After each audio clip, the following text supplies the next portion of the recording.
Welcome. In this video, we will discuss about a topic in which how the workers who are being assigned work under the Mgnregs scheme are finding it very difficult to get their wages. So this is the finding which has been recently highlighted that Mgnregs, especially during present time when the pandemic and the lockdown caused the exodus of migrants worker from the urban area to their hometown. In that particular aspect, Mgnregs was considered very important to generate employment opportunity.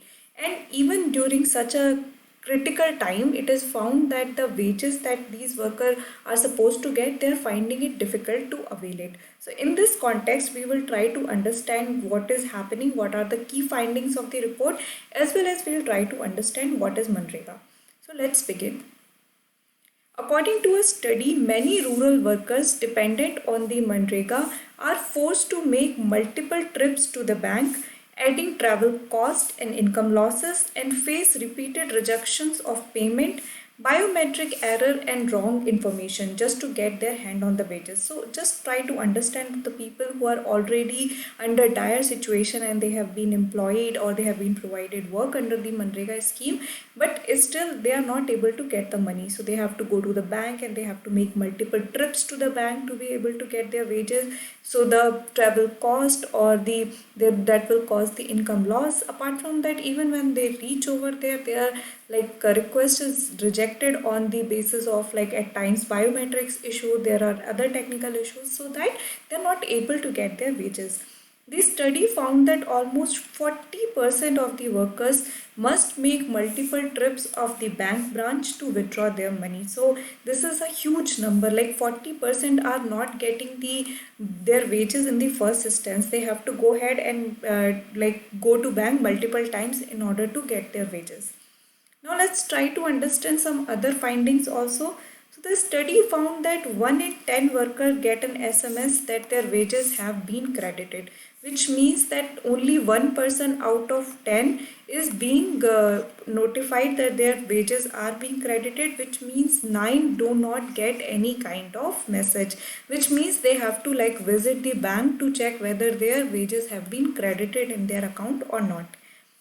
Another quarter of respondents said that despite being informed that their wages have been credited, they found that the money was not in the account. So like 25% of the people who were part of this particular survey, they said that even though they get a notification, there was no money in the account. Again, a serious problem. Think about it, the workers who are like already cash starved, they find it that they got their money credited through a notification, and even though when they go to bank they realize there is no money in the bank. Almost 13% of the workers have rejected payments, which are the transactions that are stuck due to technical errors of the payment system, bank account problems, or data entry errors. So this is something which could have been easily been tackled with 13% workers got the rejected payments because of technical error, like in payment system, the different payment system which the banks use, there could be some technical error over there, or even in the data entry. So such kind of errors account for 13% rejection of the payment. About 77% of them had no idea why their payments had been rejected, which means that the rectification is not possible and all future Mgnregs payment to these individuals will also be rejected. Now this is something very serious, that 13% got to find out that some technical error happened and because of it their payment was rejected. 77, which is like majority of the people, are not even aware of what went wrong and why they are not getting their wages. This is very serious because if they don't know what went wrong, they can't correct it. If they can't correct it, there is no guarantee that they will be able to get their wages even in the future. So this is something which the policy maker or the right authorities over there need to take cognizance of. So this is something which the present report has highlighted.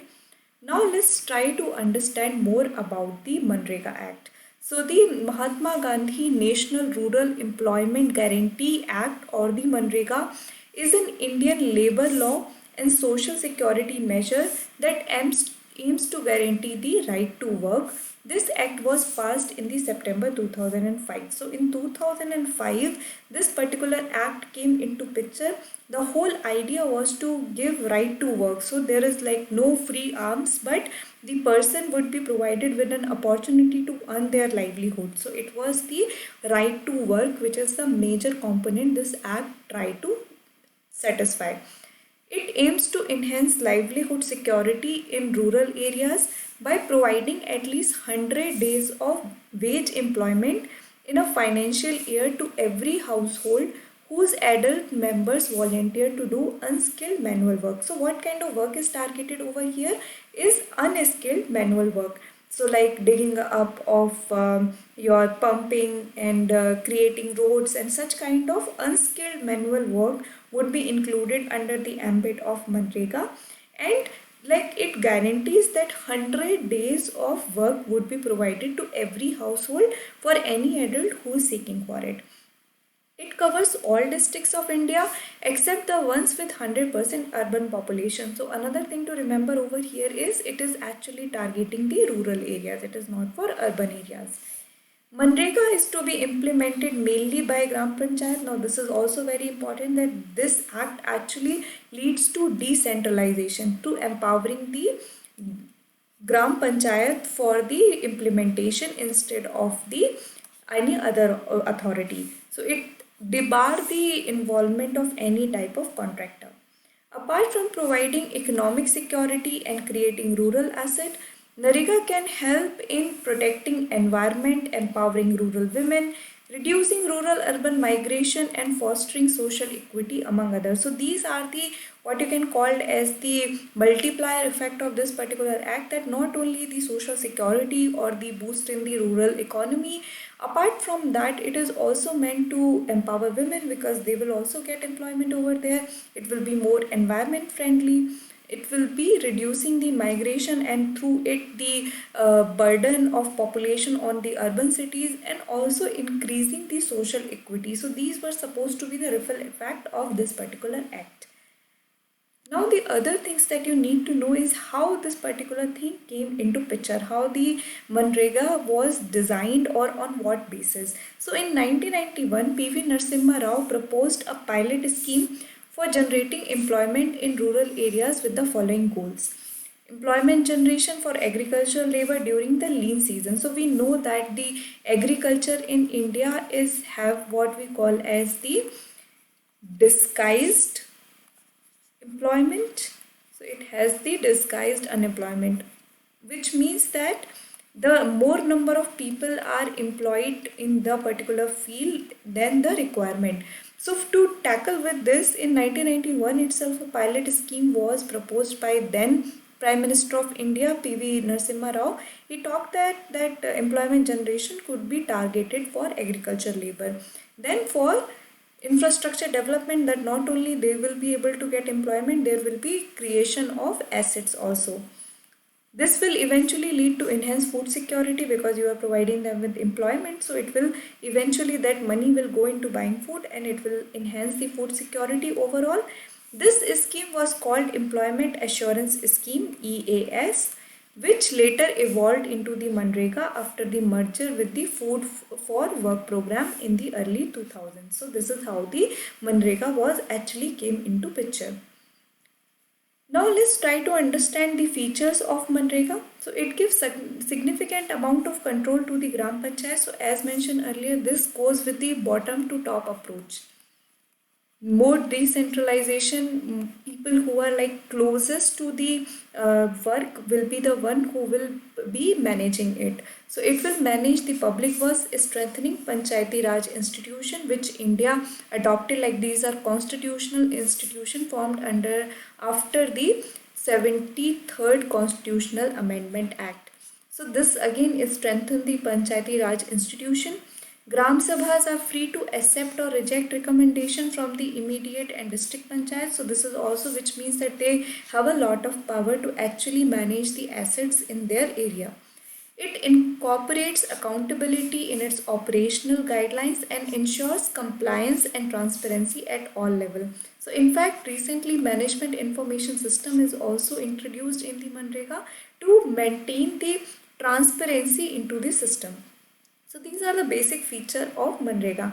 And finally, let's also see what was the actually objective. We did highlighted it, but let's just quickly revise them, that it will provide 100 days of guaranteed wage employment to rural unskilled labor. So try to remember, these are the keywords that you have to remember over the time, that this is 100 days guaranteed wage employment to rural unskilled labor.